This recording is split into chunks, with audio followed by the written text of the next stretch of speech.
Okay, this is piece 190, the Court of Gayumars, folio from Shah Tahmasp's Shahnama.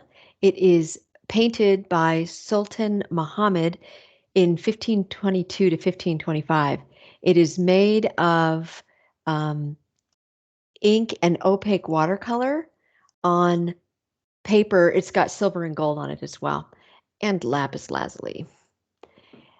The context for this is that this is like the fifth or fourth group of people to rule in this region of the world. This is Persia. This is the Safavid Empire that took control of it after the Mongols left.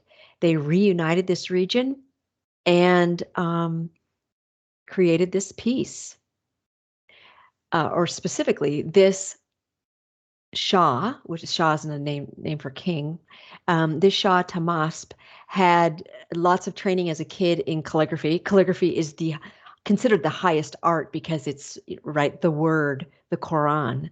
So this Shah knew calligraphy, could paint, and so was a patron of the arts. And he established a kind of a workshop of painters and poets who wrote and painted this version of the Shahnama. Many versions will be made over time. And so this is named after him, Shah Tahmasp, Shahnama. It took 10 years to make, lots of artists work on it, and it has 258 illustrations. Just want to show you, this is Shah Tahmasp, and this is him when he was 10. He took over the throne when he was 10, and at 14 was leading military fighting expeditions.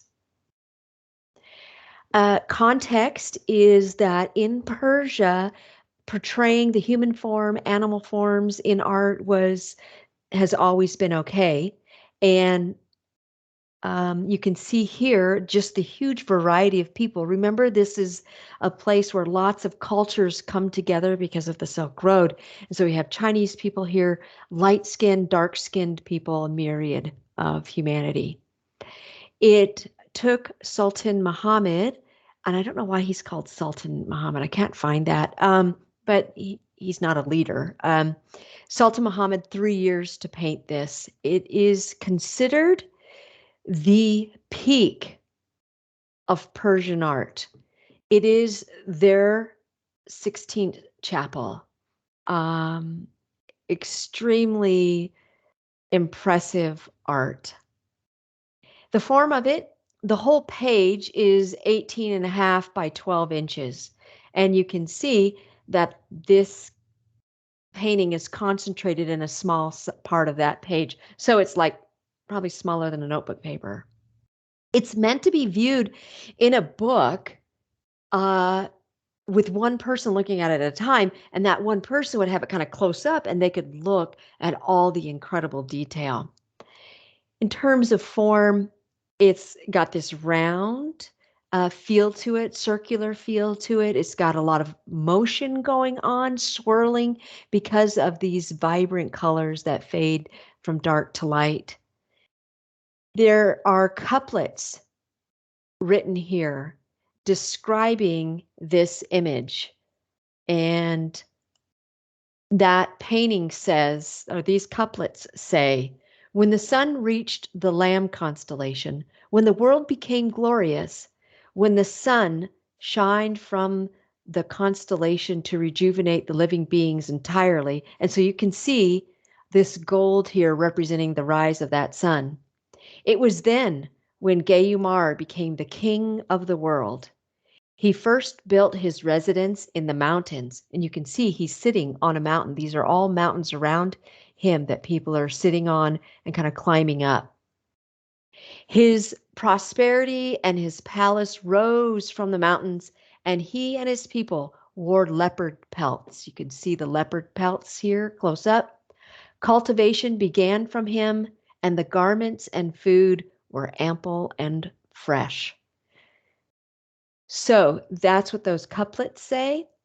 The gold droplets were formed by water being washed kind of over the paper, and then a fixative was placed on the paper, and then gold dust was just sprayed over the paper. That's how that form happened. Gayumar sits in the center, elevated. He's actually seems like he's coming out of a cave. His son and grandson kind of sit here in this triad. There's lots of onlookers, we notice that, and mountains are rising in the back, and there's a garden down here. Lots going on. In terms of form, it was so detailed, so tiny that it was painted with squirrel hairs. And you can see it's influenced by Chinese art, just like the Barumgur piece. Barumgur fights the car. You can see all of this. There's a whole bunch of stuff going on like there is in Chinese art. And you can see also these branches look Chinese. So in terms of content, this is a mythological scene. It's depicting what the Persians believe was the start of civilization, and Gayumars is the first king of that civilization. He and his people, as I said, live on the mountains. They wear clothes. You can see the clothes up close that are made out of leopard skin. And they're prosperous. Everybody is harmonious. Animals and humans, you can see, not in this piece, but I'll show you a little bit. Animals and humans exist together, and they all believe the king is divine. Here, in lapis lazuli, this is a camel. So animals and humans side by side. The function of this is it shows that if a ruler is really wise, like Gayumars, and benevolent, they can rule and have peace and harmony in their civilization. This was also a gift to Suleiman II, the leader of the Ottoman Empire. Or excuse me, Selim II, not Suleiman II. All right.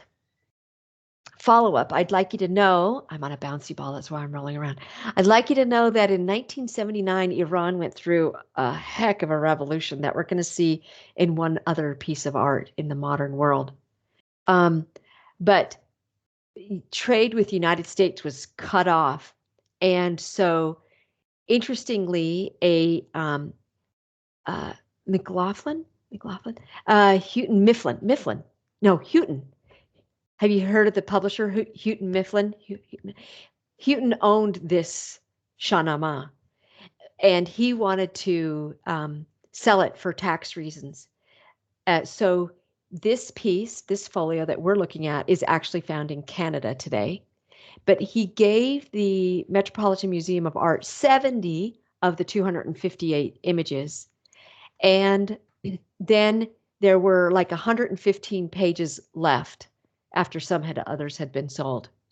So in 1979, when there was no diplomatic connection with the country of Iran, we'll go into their revolution. So for a variety of reasons, no connection.